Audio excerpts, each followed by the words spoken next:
Hi, this is Corey Johnston, and today's lesson is going to be material we already covered over a year ago from the third chapter in the book of Proverbs. We're going to take this from the first verse all the way to the 18th. In the original lesson I did, the content is sound, but it was an early one, so my delivery wasn't adept. This is an acquired skill, and as the more I've done it, the more better I bet and better. But you can look it up if you're curious, just to know that this is not a natural skill of mine. I had to cultivate it, but we're going to be covering the same range, and we're going to be reviewing what comes before it, the second chapter. So the first 9 chapters in the book of Proverbs all have a definite theme.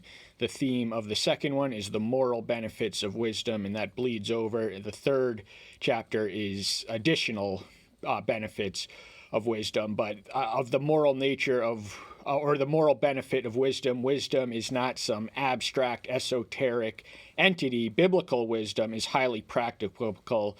It enables you to be a better person, not just to act on that knowledge. It is daily living oriented biblical knowledge. So the moral benefits, we're going to read verse 4. If you seek her as silver and search for her as hidden treasures, then you would understand the fear of Yahweh and find the knowledge of Elohim. So you have to put in the work, you have to put in the legwork, you have to dig around and search her out. It's not automatic, it's not instant, it's not right in front of you. Wisdom has to be sought out, it has to be dug in searching and researching. The word research means to search over and over repeatedly. That's what the prefix means. But if you do that, then you will understand the fear of Yahweh, which is earlier identified in 1:7 as the beginning of knowledge. So from that fear or reverence, it's alternately translated. So that's the foundation of our wisdom. For Yahweh gives wisdom, out of his mouth knowledge and understanding. All wisdom, information, and intelligence emanates from the supremely intelligent being, the one who put us in motion, the one who gave us our rational and spiritual capacities. He is omniscient, he is wise. When we speak of our wisdom versus his wisdom, it's not even close. There's this entire qualitative chasm. He knows everything that can be known is to be known. He knew it yesterday. He knew it in the dawn of eternity. We have nothing we can teach him. He can teach us, though.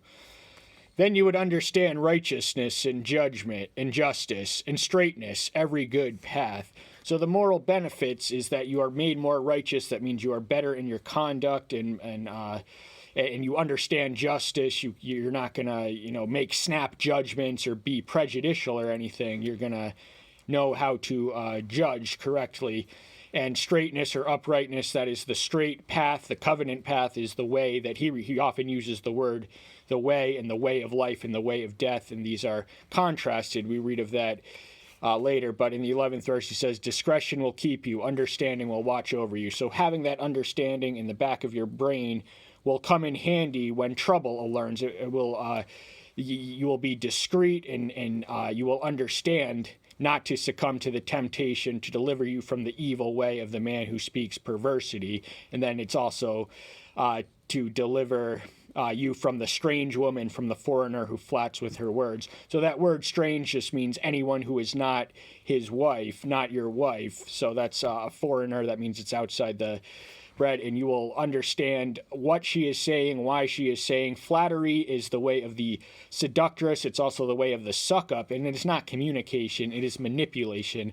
When you flatter someone, it's always for an ulterior motive. 9 out of, mostly. So certainly a seductress. For her house has sunk down to death, and her path to the death. None going into her returns, nor do they reach the path of life.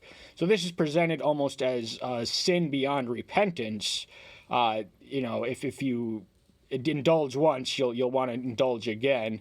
But her way is the way to death. This is the theme of the 5th, the second half of the 6th, and the 7th chapter. The enticings and allurements and the dangers and the threats and warnings of succumbing to adultery. So walk in the way of goodness and keep the paths of righteousness. So the alternative is to walk in the way of goodness. That is the way of life. That is the way of blessing. That is the way of prosperity. That is the way of peace. And you have to guard the path of righteousness, because broad is the road which leads to death and damnation and hell, but straight and narrow is the path of righteousness, also unto salvation. and we're going to inherit the earth and we're going to live long lives, and we'll dig on that more later. But it's an oversimplification to suggest that the righteous man automatically lives longer life. We'll delve on that soon. But the third chapter expands the theme. It is additional benefits of wisdom.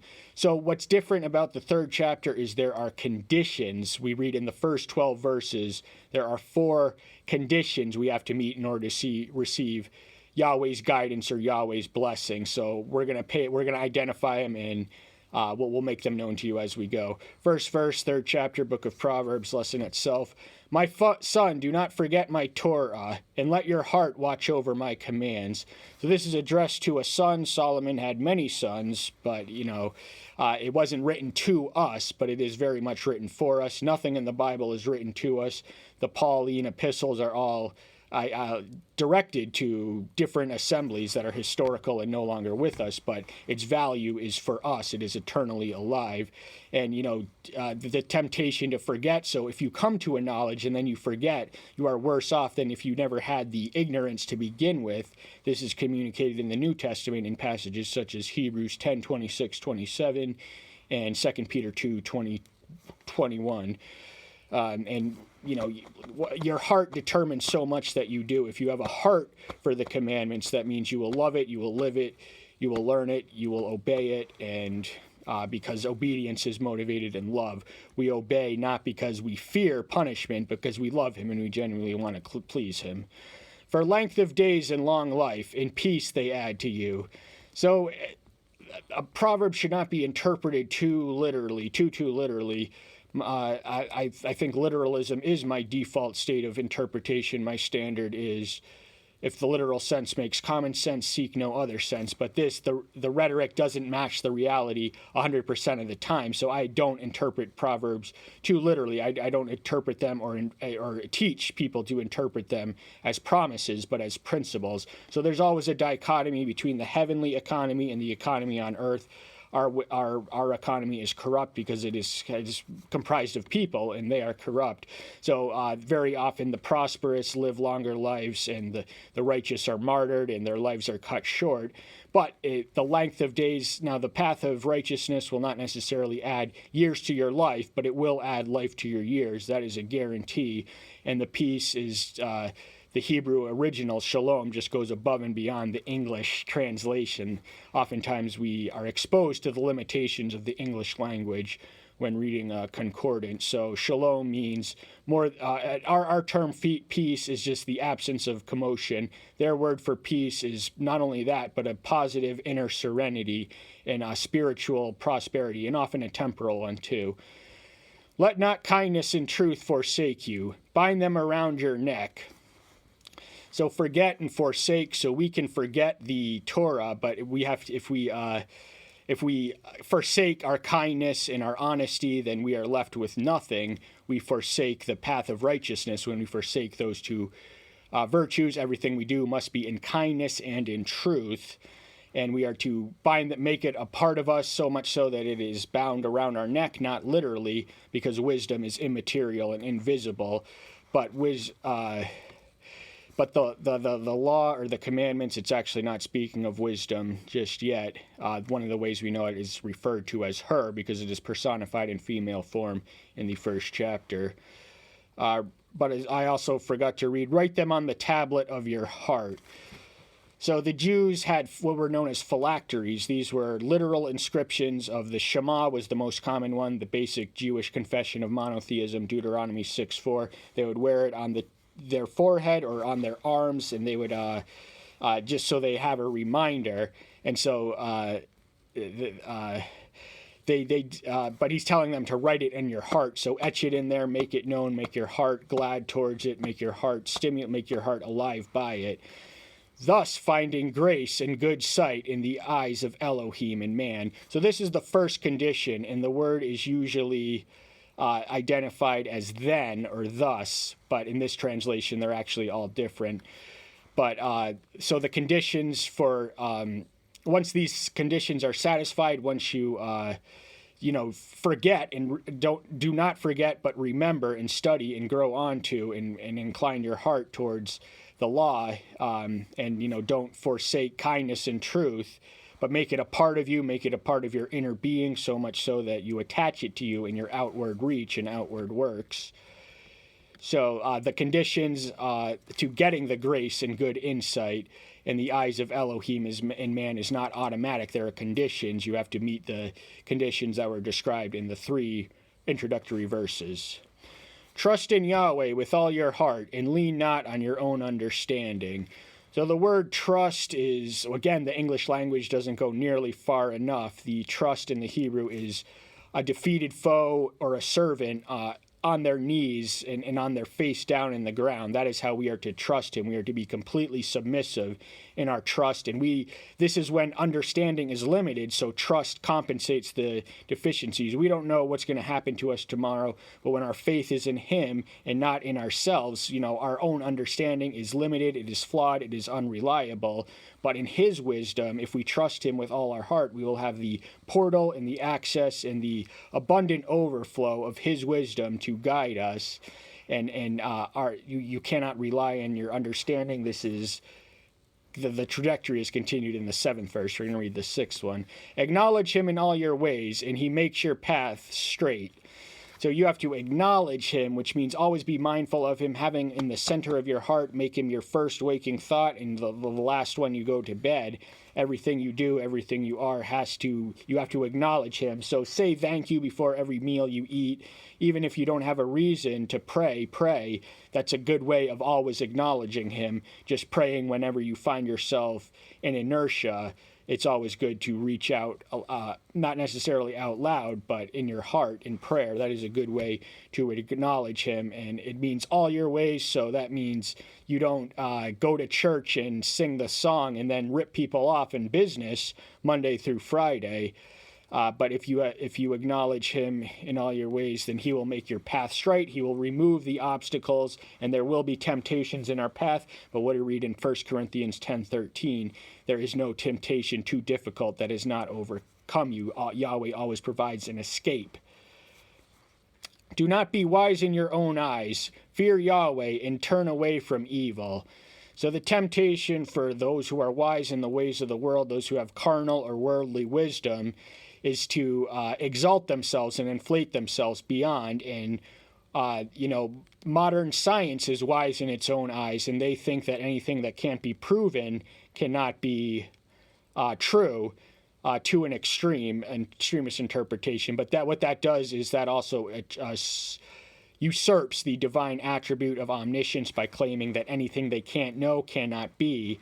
So there's an entire world that's science, which is not wise enough, but they are wise in their own eyes. And a lot of the smartest, I've talked to professors, scholars, people with an IQ way, way above mine, and they have the most brilliant intelligence, and they can master any subject. But when you talk to them about the simple truth of God, they can't see it. They just don't get it. They do not understand it. They can master any subject, but the simple truth of God eludes them and escapes them and misses them.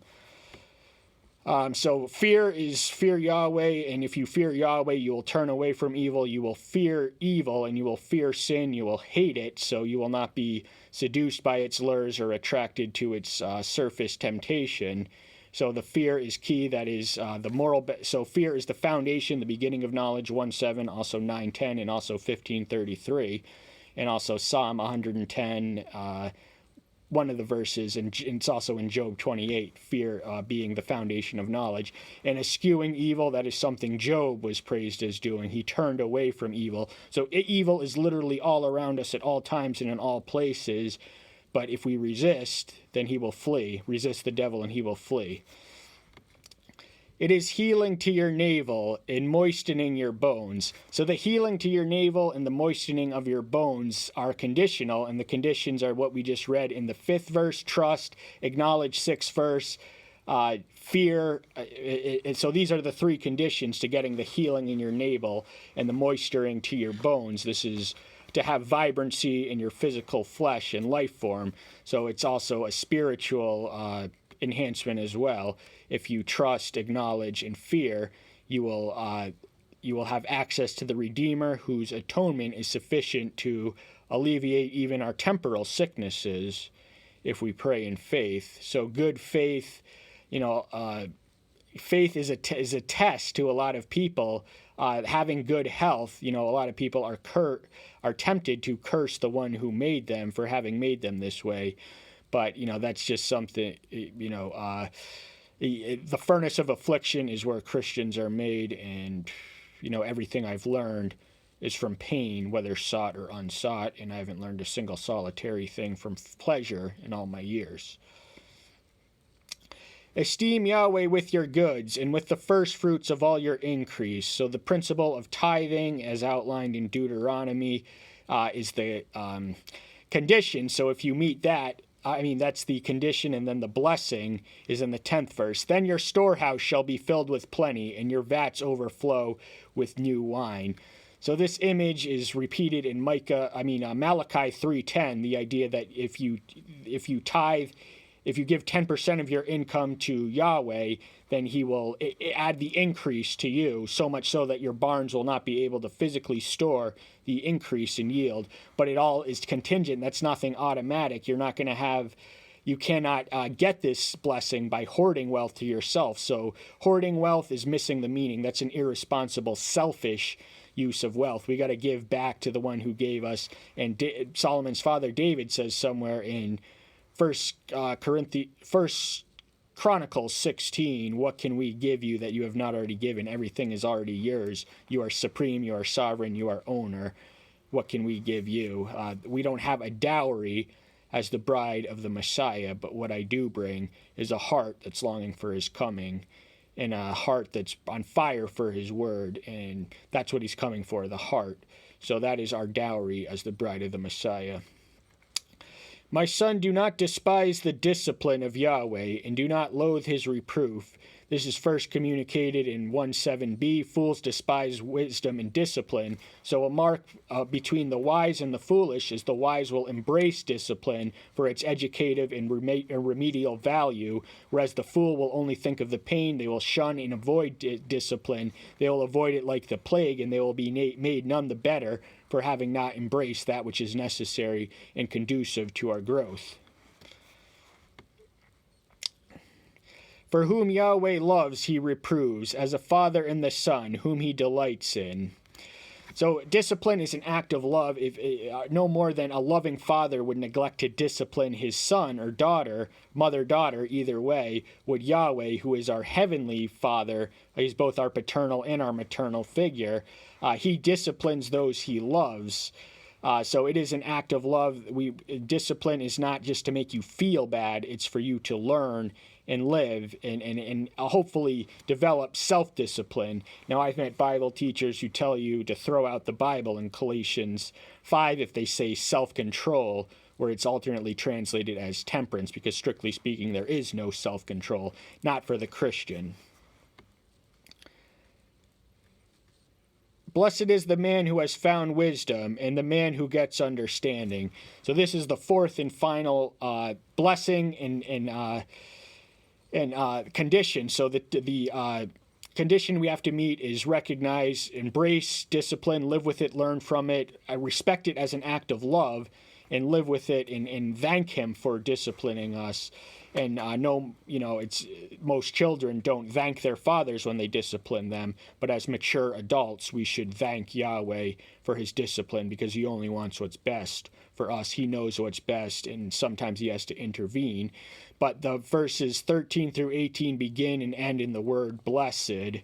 So blessed is the man who has found wisdom and the man who gets understanding. This is impossible to attain apart from discipline, because you cannot know all that you know apart from discipline. It is the acquisition of wisdom is discipline in itself. You have to be, it's a discipline, and you must be disciplined in pursuit of the practice.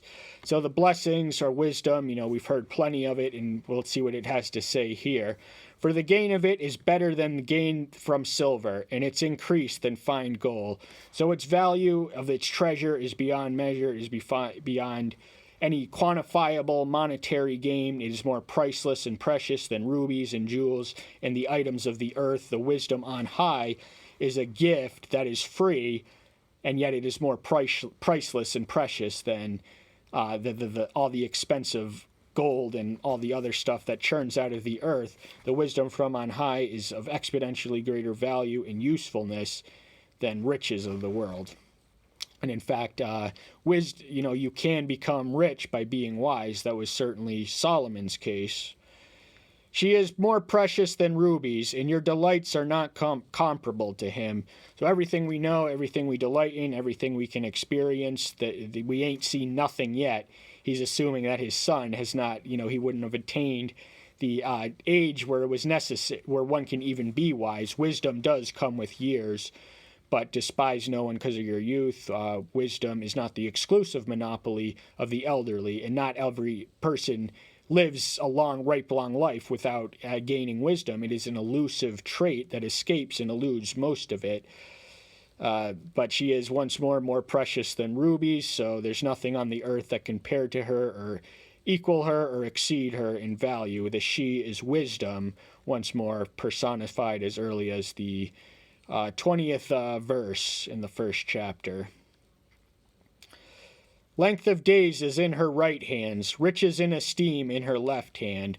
So she will add years to your life, not necessarily, not automatically, and riches in esteem, not necessarily, not automatically. This is an oversimplification to interpret too literally to suggest that the richest man in the world is the most righteous and the most long-living is that way because they are righteous. That's just not the case, but it is a principle in God's economy. The problem is that human agency and the overlap and interchange of free will can interfere with that equation. But if this earth was perfect, then rich length of days would be in our hands. Of course, in the perfect world which awaits us, we have length of days unto eternity, and riches in esteem, we have esteem, eternal exaltation. There is no exalted degree of esteem exceedingly greater than that, and the riches we have in heaven are gonna the gold on earth is going to be counted as dirt there. Her ways are pleasant ways, and all her paths are peace. So you will know you are walking in her if you are happy, if you are increasing in happiness, if you are increasing in peace. And peace is something we all want. Even the sadistic sociopath deep down inside longs for peace, but all her paths are peace. So you will have the peace of mind that will enable you to be happy and upright, and it will be pleasant and delightful. You will know you are walking. The ways we know that we are walking in the way is that our light increases, so we know where we're going and why we're going there, and we also increase in joy. So the discipline, it does take discipline, and discipline initially stings, but if we embrace the discipline to the necessary amount of prerequisite to embark on the path of wisdom, then it will be increasingly more pleasant from the initial sting of discipline. So you got to get in the habit of reading this book, and then pretty soon you'll be spouting off just like me. It's just a practice, it's a discipline. You got to work at it and do it repeatedly. 18th and final verse. She is a tree of life to those taking hold of her, and blessed are all who retain her. Once more, we wrap up the song with the word blessed. So the blessing, there are conditions. We already outlined them. There are 4 of them. Remember, I said them already, so I'm not going to go there. Tree of life brings us to Eden, and the way of wisdom is life, and it sprouts life. It gives life. It gives life not only to itself, but gives harbor to the birds. So the tree of life has the wings, which can guard the chicks, which the Savior likened salvation, but I guess I should stick to simple and say, blessed are all who retain her. The blessing's not going to be immediate or obvious or immediate gratification in the retaining of wisdom. And to retain something requires one to attain it in the first place. And the temptations and the possibilities to forsake the knowledge we've acquired are manifold and multiplicitous. But that's all the time we have for today. Thank you so much. I'm so glad you're here. Stay tuned until next time. I'll see you then. Bye-bye.